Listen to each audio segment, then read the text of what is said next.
gens, je sais que vous allez bien. Moi, c'est Hippolyte Riol. Beaucoup d'entre vous se demandent ce que c'est que TapTapSend.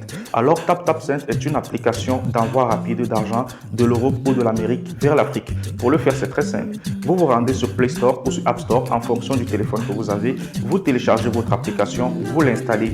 Une fois que c'est fait, vous suivez les différentes procédures et avant d'envoyer de l'argent, vous n'oubliez pas de mettre mon code HIPPO237 pour bénéficier de 5 € lors de votre premier envoi. Alors, ne dites plus que vous ne saviez plus.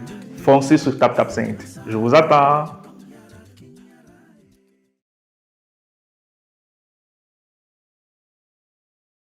Nous sommes au jardin botanique de l'IFP Agrotech au lieu-dit Masumbu Bengok, accompagné du professeur Léopold Lehmann. Nous allons voir comment on plante le bambou de Chine, appelé par son nom scientifique Bambusa vulgaris. Cet élément dont beaucoup ignorent les vertus est pourtant très important tant pour l'environnement que pour l'humain. Faisons ensemble la découverte.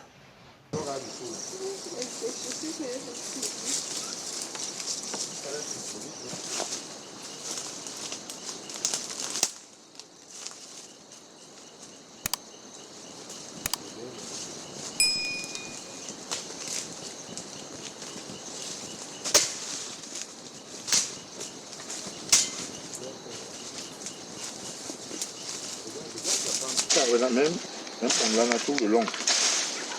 Tous les 10 mètres. Tous les 10 mètres long, bon, un rayon. Puis on place. On place 10 mètres, 20, 15 mètres. On place. L'intervalle. Oui, l'intervalle doit être régulier, oui. Et on va un peu creuser pour placer. Après, ça va pousser, c'est ça qui pousse. Hein? Parce que tu viens de dire ça en haut là. C'est ça qui pousse. C'est ça qui commence à pousser.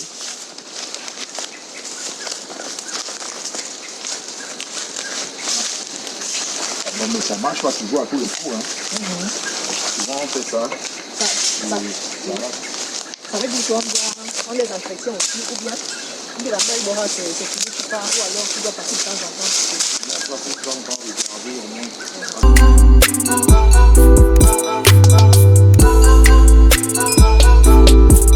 Pourquoi choisir ici? C'est parce que c'est une zone marquée. Oui, il y a beaucoup de facteurs. Il y a la lumière. Puisque ce sont les jeunes pousses et puis il y a compétition. Il faut combiner et la lumière, là où il n'y a pas trop de lumière, donc c'est pas très exposé à la lumière, et où la terre est humide. On préfère ne pas planter à l'amont. Ça veut donc dire que ça n'aime pas la lumière ou alors trop de soleil, que vous choisissez les zones un peu. Ça aime le soleil, mais ça c'est jeune. C'est tout jeune. Donc, comme nous n'avons pas pu mettre en pépinière, voilà, nous plantons comme ça directement. Et en espérant qu'il y aura un peu plus de chances que ça fait. Et quand je vois la façon qu'il est en train de creuser là, je me disais, comment est-ce qu'il va mettre? Comment est-ce que ça va pousser? Je vois qu'il veut mettre ça verticalement. Oui, il faut que le sens de la lumière sur la pente. Ah, d'accord. Donc, là, on pense que l'eau qui vient généralement est simple. Et puis, après, les plants vont aussi dans un sens précis sur le côté, avec les pousses qui ressortent sur le côté. Puisque évidemment, si on met les pousses par le bas, il ne va pas germer. Donc on met sur le côté et puis on va couvrir de terre. D'accord. C'est bien d'apprendre parce que moi, quand je descendais, je me disais qu'on devait placer debout comme j'ai ça là. Mais finalement, je vois que ce n'est pas ça. Donc la connaissance, vraiment, c'est très important. Non, il est vrai que le bambou il pousse tellement bien, tellement vite que parfois, si on le place comme un poteau, il germe. Mais il faut que le pouce soit en contact avec le sol. Quand on cultive, il vaut mieux mettre comme ça. Il vaut encore mieux faire pousser comme ça, enlever les pousses, les mettre en pépinière, les laisser grandir pour qu'ils soient un peu plus forts avant de les mettre. Là, on est sûr à pratiquement 90% que ça va pousser. Ici, je dirais que 60%. Et prof, quand vous prenez le temps de mettre ces bambous de Chine comme ça au sol, c'est quoi son importance? Parce que je me rappelle encore quand j'étais plus jeune, les parents utilisaient, en tout cas moi, personnellement, quand je partais au champ, on prenait pour faire le feu de bois, préparer et tout. Quand je vous vois travailler ça aujourd'hui, je me dis que ça a vraiment de l'importance parce que voir la manière et le temps que vous mettez pour faire ça, qu'est-ce que vous pouvez nous dire à ce sujet? Est-ce que ça a vraiment quelque chose de spécial, les bambous de Chine? Le bambou, c'est une plante importante du fait qu'elle a une structure particulière. Vous voyez, c'est ligneux, c'est dur, donc sa résistance est spéciale et ça pousse en rhizome. Donc, on n'a pas besoin d'entretenir particulièrement une plantation de bambou. Et c'est les bambouseraies. Et ici, chez nous, nous avons la chance que le climat, les conditions climatiques sont appropriées pour le bambou. Ce qui veut dire que, en réalité, le Cameroun est pratiquement le premier pays en Afrique en biomasse de bambou à côté de l'Éthiopie. Mais, comme tu as dit, on l'utilise pour le feu de bois. Voilà. Bon, il y a beaucoup de raisons à cela. Le bambou, puisqu'il est dur, nous utilisons les machettes en forêt. Bon, ils cassent les machettes. Donc, tu imagines qu'une famille ait une seule ou deux machettes et qu'elle se casse sur le bambou. Bon, c'est pas normal. On ne peut pas accepter. Bon, ce qui fait que n'utilisant pas les scies, parce qu'il y a des scies appropriées pour scier et les récolter. N'ayant pas un bon instrument de récolte, on le laisse pousser. Il pousse en grande quantité et c'est ceux qui vieillissent, qui cassent, qui meurent et qui pourrissent qu'on utilise comme pour le feu de bois. Voilà. Alors que les utilisations sont multiples. C'est toute une ville qui s'est développée en Chine grâce au bambou. C'est-à-dire des cosmétiques, à l'alimentation, aux équipements, aux infrastructures. On utilise le bambou. Donc il y a des ponts en bambou, pourvu qu'ils soient bien traités. Il y a des meubles de toutes sortes en bambou. On fait même des contreplaqués en bambou. Il y a des médicaments. Et puis le bambou, les feuilles de bambou sont très riches en minéraux. Oui, en sels minéraux. Donc on fait des tisanes pour les manques. Par exemple, quelqu'un qui manque de calcium, il peut prendre des tisanes.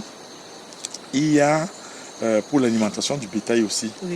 Donc ici, par exemple, chez nous, on utilise le bambou pour nourrir le bétail. Donc les utilisations sont vraiment multiples. Vraiment multiples. Et c'est bon à savoir parce que vous avez parlé des minéraux sur ces feuilles. Oui, les sels minéraux sur les feuilles. Et ce qu'on voit maintenant, c'est une première étape de l'utilisation parce que on l'utilise pour étayer les dalles, pour les échafaudages. Mais ailleurs, c'est carrément des bâtiments qui sont complètement conçus en bambou. Donc des plafonds en bambou tissé. Et maintenant, dans le domaine de l'art, où les artisans font de beaux objets d'art avec du bambou. Voilà. Et nous allons voir une autre espèce de bambou, le bambou jaune, qu'on va filmer tout à l'heure, qui lui est beau naturellement. Il est attractif. D'accord. Voilà. Le bambousa vulgaris, très souvent utilisé pour l'ornement des échafaudages, voire la cuisson comme bois de chauffage. Et pourtant, il renferme bien plus de vertus qu'on ne peut s'imaginer. Il y a une certaine codification. On mange ça quand on communie. C'est physique. on se rappelle du goût de quelque chose. Hein? Voilà, donc pour se concentrer, le spirituel a besoin de certains, je dirais, certains éléments. Et pour utiliser nos plantes, il y a ce qu'on appelle chez nous invoquer au niveau du spirituel. Donc tu tiens quelque chose, tu invoques, mais en le tenant. Voilà, donc tu ne parles pas au hasard. Voilà, tu as un élément avec lequel tu travailles. Voilà. Donc si tu perds donc cette connaissance, bien entendu, tu perds sa valeur. Sa valeur thérapeutique, sa valeur nutritive, sa valeur spirituelle, tu la perds. C'est un problème. Et puis, vous pensez que nous pouvons de nos jours ramener les enfants vers ce que nous sommes en train, vous pensez qu'on va réussir un jour à les ramener vers ce que nous sommes en train d'apprendre là? Oui. Parce que tu vas trouver peut-être des enfants maintenant, là nous sommes même en train de parler des plantes, nous sommes en train de parler du spirituel et tout. Et tu vas trouver même les enfants qui ne parviennent même pas à prononcer un seul mot en langue vernaculaire. Tu vois, mais je me pose la question, comment on va faire pour récupérer ces enfants et leur amener dans ce que nous sommes en train de parler là maintenant? C'est le temps que tu coupes là. Vu qu'ils ne parlent même pas leur propre langue, comment on va réussir ça? Non, il faut enseigner en nos langues, mais un raccourci important, c'est d'utiliser le langage scientifique. Maintenant, avec la communication internationale, le langage scientifique étant universel, on peut appeler les plantes par leur nom scientifique et commencer l'enseignement par là. Faisons une pause pour cet épisode et retrouvons-nous dans le prochain pour de nouvelles découvertes sur le Bambusa vulgaris.